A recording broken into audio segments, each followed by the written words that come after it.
Okay, finding a life partner isn't always easy, but according to relationship coach Matthew Hussey, you just need to raise your standards. There you go. In his new book, Love Life, Matthew gives readers the tools to find love, build confidence, and be in control of their own happiness. Matthew! First of all, welcome back. An old friend of the show, back again. It's good to see you. You were saying the first time you were on here with Hoda and Kathy, you were 24 years old? 24 years old with my first book, and now over 10 years later, we're here with Love Life. Your life has changed. Well, you've got a book, and you've got a lovely bride who's here with you. How did you find love, by the way?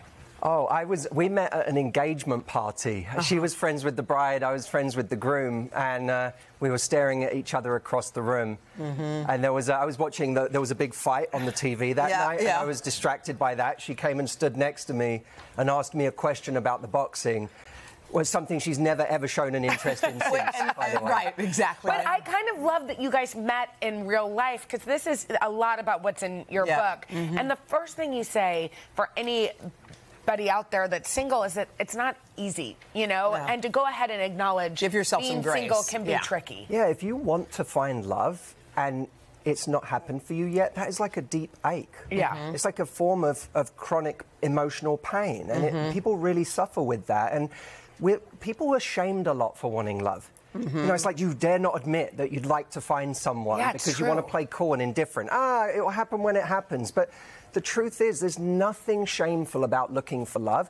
And there's also nothing wrong with you if sometimes you feel lonely or sad that you haven't found it. That's an intensely human thing. So I want this book not only to be a co-pilot for people looking for love, but also to make them feel okay with the feelings they have. I think sometimes when you feel lonely, without realizing it, you lower your standards. You think, well, this might be better than nothing, or this might be all that's out there, or this might be fill in the blank. And the danger of that is that this internal culture we have of fear and anxiety that we're never going to meet our person meets an external dating culture today of people who take whatever they can get while giving the minimum possible investment. And when that happens, we're liable to lower our standards at precisely the time we need to raise them. Which is why I wanted to put together a book that showed people how to raise their standards. What does that look like? Tell us, because I think people that are watching right now that are looking for love are going to say, okay, but like, how? What do I do? What do I do? Well, it doesn't, you know, I think the misconception is that standards looks like kind of banging your fist on the table and saying, this is what I want, this is what I'll accept. But it can be much more subtle than that. If you've been texting someone or having some great dates and then they disappear for 2 weeks and then they text you on a Saturday and say, how are you? You're around. The normal thing for a lot of people to do is to say, oh, the way to hold on to my power here is to act indifferent.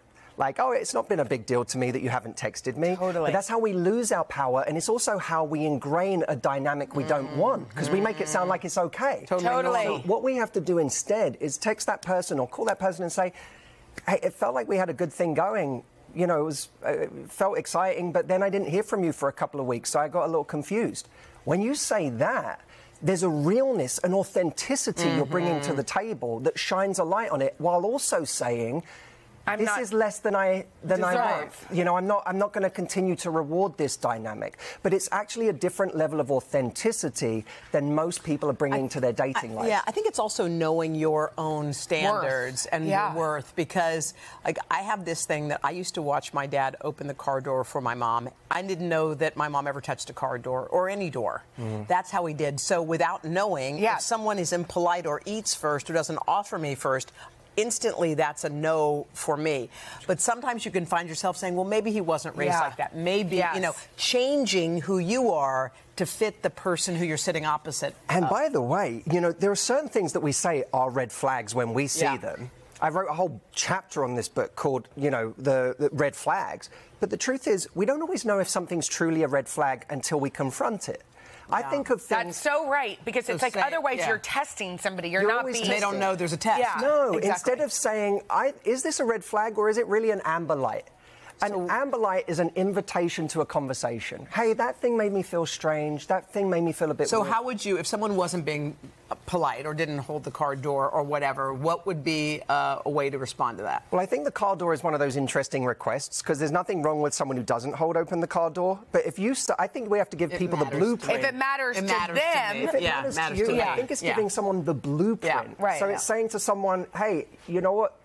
I really love is the idea of you opening the car door for me. I find that really, really attractive. And then you see that response. Then, if they do it, then they know they hear you. Well, we really want to get to the thing you call the 4 levels of importance. This is what you're looking for when you're wanting to find somebody. Yeah, this is a big moment for me in the book because it's this idea that the first level of importance is admiration. That's just when you like someone, but you don't even, they may not even know you exist, so not very important. The second level is mutual attraction. That's when you like someone and they like you back. Most dangerous level, by the way, because when you feel that, it feels like it's everything. Well, it feels like it could be love and it may not be. We've all been there. Yes, then now in level 2, you live in the potential of what it could be. But level 2 is really nothing until you have level 3, which is commitment. Are they saying yes? It's no good if you had the most epic connection on a date with someone, but they tell you they're not ready for a relationship. Yeah, totally. What's the point? What's the point? Totally. And by the way, even when you have a relationship, level 4 is compatibility. Do you actually work together? Does it work together? Love is not all you need. You need compatibility. And so why I give people this model is because if you're in level 2 with someone and they've stopped texting you back, we have to stop grieving as if they were the one. We can be disappointed that they're not the one, but don't ever cry over them as if they were the one, because the one is the person who chooses you. And you're the chooser. We're the choosers. We're the chooser. We are the choosers. Get to choose. Okay? Women are the choosers. I'm telling my girls that all the time. And I would say for anyone, by the way, who wants to grab a copy, lovelifebook.com is the link. Okay, get it. And you can also get it at today.com/books. Thank you. Thank you. We'll be back right after this. Way to go, Hussey. You did it.